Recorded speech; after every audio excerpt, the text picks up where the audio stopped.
Hey everybody, welcome back. Chapter 7 in To Kill a Mockingbird. Notice my shirt today. Jem and Scout and Atticus and Boo. I have lots of these Mockingbird shirts. They're given to me, most of them, but I bought some. So always new Mockingbird shirt. Chapter 7. Let me adjust this so you don't have to look at all of that. All right. 6 was the midnight when they went really late at night to go look in Boo Radley's window, the three kids. They got caught. Mr. Radley shot into the air. They ran home. Jem's pants got caught. He wiggled out of them. The whole strip poker thing. Then Jem went back in the middle of the night to go get them. That was right where we left off, with Jem coming back that night. So this is the next morning, chapter 7. Jem stayed moody and silent for a week. As Atticus had once advised me to do, I tried to climb into Jem's skin and walk around in it. If I had gone alone to the Radley place at 2 in the morning, my funeral would have been held the next afternoon. So I left Jem alone and tried not to bother him. Plus, I always need to talk about the beginning and the ends of chapters. Her first line, Jem stayed moody and silent for a week. Remember we talked about when he pauses and thinks, he's thinking. He's like, something is going on. We don't always know what, but there's more going on to that. And also notice Scout's reference to Atticus's lesson. I tried to climb in Jem's skin and walk around in it. This idea of learning and practicing to be empathetic. School started. The second grade was as bad as the first, only worse. They still flash cards at you and won't let you read or write. Miss Caroline's progress next door could be estimated by the frequency of laughter. However, the usual crew had flunked the first grade again and were helpful in keeping order. The only thing good about the second grade was that this year I had to stay as late as Jem, and we would usually walk home together at 3 o'clock. One afternoon when we were crossing the schoolyard toward home, Jem suddenly said, "There's something I didn't tell you." At first, as this was his first complete sentence in several days, I encouraged him. "About what?" "About that night," Jem said. "You never told me anything about that night," I said. Jem waved my words away as if fanning gnats. He was silent for a while, and then he said, "When I went back for my pants, my breeches, they were all in a tangle when I was getting out of them. I couldn't get them loose. When I went back," Jem took a deep breath. "When I went back, they were folded across the fence, like they were expecting me. Across, and something else." Jem's voice was flat. "Show you when we get home. They'd been sewed up. Not like a lady sewed them, like something I'd try to do. All crooked, almost like somebody knew you were coming back for 'em," I said. Jem shuddered. "Like somebody was reading my mind. Like somebody could tell what I was going to do. Can't anybody tell what I'm going to do unless they know me, can they, Scout?" Jem's question was an appeal. I reassured him. "Can't anybody tell what you're going to do unless they live in the house with you. And even I can't tell sometimes," I finished. We were walking past our tree. Its knothole rested in a ball. In its knothole rested a ball of gray twine. "Don't take it, Jem," I said. "This is somebody's hiding place." "I don't think so, Scout," said Jem. "Yes, it is. Somebody like Walter Cunningham comes down here every recess and hides his things, and we come along and take 'em away from him. Listen, let's leave it and wait a couple of days. If it ain't gone, then we'll take it. Okay?" "Okay. You might be right," said Jem. "It must be some little kid's place. Hides his things from the bigger folks. You know, it's only when school is in that we found things." "Yeah," I said, "but we never go by here in the summer." We went home. Next morning the twine was where we had left it. When it was still there on the third day, Jem pocketed it. From then on, we considered everything we found in the knothole our property. Just a little note on the knothole. What did he say? It must be some little kid's hiding place. He hides his things from bigger kids. It's only when school is in. So we get some hints about that. I feel like I have to sneeze. Okay, we'll see how that goes. Oh. The second grade was grim, but Jem assured me that the older I got, the better school would be. That he started off the same way, and it was not until one reached the sixth grade that one learned anything of value. The sixth grade seemed to please him from the beginning. He went through a brief Egyptian period that baffled me. He tried to walk flat a great deal, sticking one arm in front of the other and one in back of him, putting it one foot behind the other. He declared Egyptians walked that way. I said if they did, I didn't see how they got anything done, but Jem said they accomplished more than the Americans ever did, and they invented toilet paper and perpetual embalming and asked where would we be today if they hadn't. Atticus told me to delete the adjectives and I'd have the facts. There are no clearly defined seasons in South Alabama. Summer drifts into autumn, and autumn is sometimes never followed by winter, but turns to days old spring that melts into summer again. Ah, beautiful sentence. That fall was a long one, hardly cool enough for a light jacket. Jem and I were trotting in our orbit one mild October afternoon when our knothole stopped us again. Something white was inside. Jem let me do the honors. I pulled out two small, two small images carved in soap. One was the figure of a boy, the other wore a crude dress. Before I remembered there was no such thing as hoodooing, I shrieked and threw them down. Jem snatched them up. What's the matter with you? He yelled.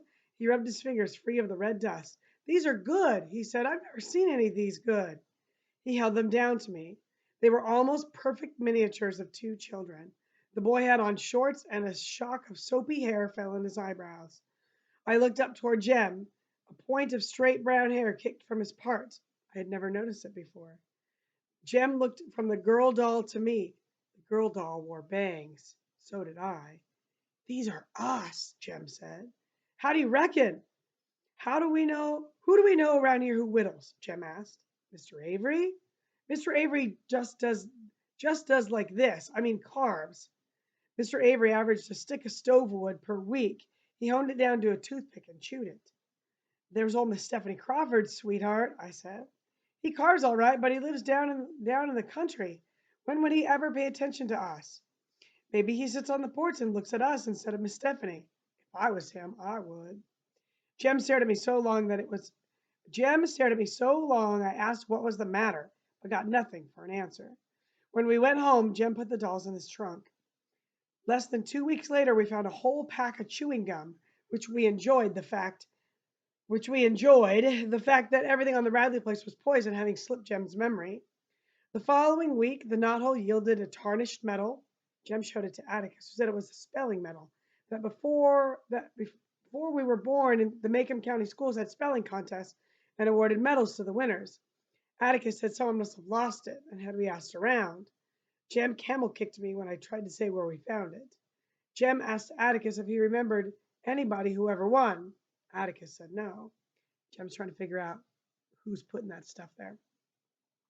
Our biggest prize appeared 4 days later. It was a pocket watch that wouldn't run on a chain with an aluminum knife. Do you reckon it's white gold, Jem?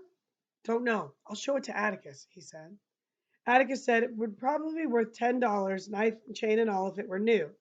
Did you swap it with somebody at school, he asked. Oh, no.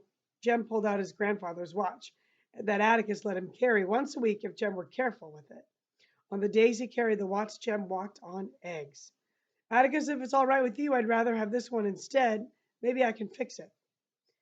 When the new wore off his grandfather's watch, and carrying it became a day's burdensome task, Jem no longer felt the necessity of ascertaining the hour every 5 minutes. He did a fair job, only one spring and 2 tiny pieces left over, but the watch would not run. Oh, he sighed. It'll never go. Scout? Huh. You reckon we ought to write a letter to whoever's leaving us these things? That'd be nice, Jem. We can thank 'em. What's wrong? Jem was holding his ears and shaking his head from side to side. I don't get it. I just don't get it. I don't know why, Scout. He looked to the living room. I've got a good mind to tell Atticus. No, I reckon not. I'll tell him for you. No, don't do that, Scout. Scout? What? He had been on the verge of telling me something all evening. His face would brighten and he would lean toward me and he would change his mind. He changed his mind again. Oh, nothing. Here, let's write a letter. I pushed the tablet and pencil under his nose. Okay, dear Mr. How do you know it's a man? I bet it's Miss Maudie. I've been betting that for a long time, Scout said. Miss Maudie can't chew gum. Jem broke into a grin. You know, she can talk real pretty sometimes. One time I asked her to have a chew and she said, no thanks. Chewing gum cleaved to her palate and rendered her speechless, Jem said carefully. Doesn't that sound nice? Yeah, she can say nice things sometimes. She wouldn't want to watch. She wouldn't have a watch and chain anyway. Dear sir, said Jem, we appreciate the no, we appreciate everything which you have put in the tree for us. Yours very truly, Jeremy Atticus Finch. He won't know who you are if you signed it like that, Jem. Jem erased his name and wrote Jem Finch. I signed Jean Louise Finch, Scout in parentheses. Beneath it, Jem put the note in an envelope. Next morning on the way to school, he ran ahead of me and stopped at the tree.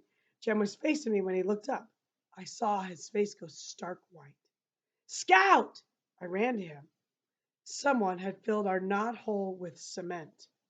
Don't you cry now, Scout. Don't you cry now. Don't you worry, he muttered at me all the way to school. We went home for dinner. Jem bolted his food, ran to the porch, and stood on the steps. I followed him. He hasn't passed by yet, he said. Next day, Jem repeated his vigil, and he was rewarded. Howdy do, Mr. Nathan, Jem said. Morning, Jem, Scout, said Mr. Radley as he went by. Mr. Radley, said Jem. Mr. Radley turned around. Mr. Radley, did you put cement in that knothole in that tree down yonder? Yes, he said. I filled it up. Why did you do that, sir? Trees dying. You plug 'em with cement when they're sick. You want to know that, Jem. Jem said nothing more about it until late afternoon. When we passed by our tree, he gave it a meditative pat on its cement and remained deep in thought. He seemed to be working himself into a bad humor, so I kept my distance. As usual, we met Atticus coming home from work that evening. When we were at our steps, Jem said, Atticus, look down yonder at that tree, please, sir. What tree, son? The one on the corner of the Radley lot coming from school? Yes. Is that tree dying? Why, no, son, I don't think so. Look at all the leaves. They're all green and full. No brown patches anywhere. It ain't even sick? A tree's as healthy as you are, Jem. Why? Mr. Nathan Radley said it was dying. Well, maybe it is. I'm sure Mr. Radley knows more about his trees than we do. Atticus left us on the porch. Jem leaned on a pillar, rubbing his shoulders against it. Do you itch, Jem? I asked as politely as I could. He did not answer. Come on in, Jem, I said. After a while, he stood there until nightfall, and I waited for him. When we went in the house, I saw he had been crying. His face was dirty in the right places, but I thought it odd had I not heard him. It's the end of chapter 7. So the question is, why is Jem crying? Why is Jem crying? So they wrote this thank you note. They put it in a tree. And then as soon as that happens, not only do the gifts stop, but the Mr. Nathan, the only other person living in that home, I think Mrs. Radley is still there, fills the knothole up with cement. And Jem is quiet, he pats it, he thinks about it, and here we see Jem crying. First time we see Jem cry. Scout and Jem have different ways of looking at this knothole thing. Scout is like, dang it, we don't get any more stuff. And Jem is like, who's putting this in there and why? It's on the Radley lot. He's starting to think that maybe the Radleys have something to do with this. But then Mr. Nathan Radley stops it. Well, obviously, Mr. Nathan Radley wouldn't be putting stuff in the knothole because he wouldn't have filled it with cement to stop that from happening. So we're led to believe that someone else might be putting those things in the tree. And taking that away, not allowing them to do that, that makes Jem cry. Not that he doesn't get the stuff, but the power in that, taking that away, just taking it away for no other reason. It's not hurting anyone. It's not hurting anything. Just being cruel. Cruelty for the sake of cruelty. That's why Jem's crying. That's the end of chapter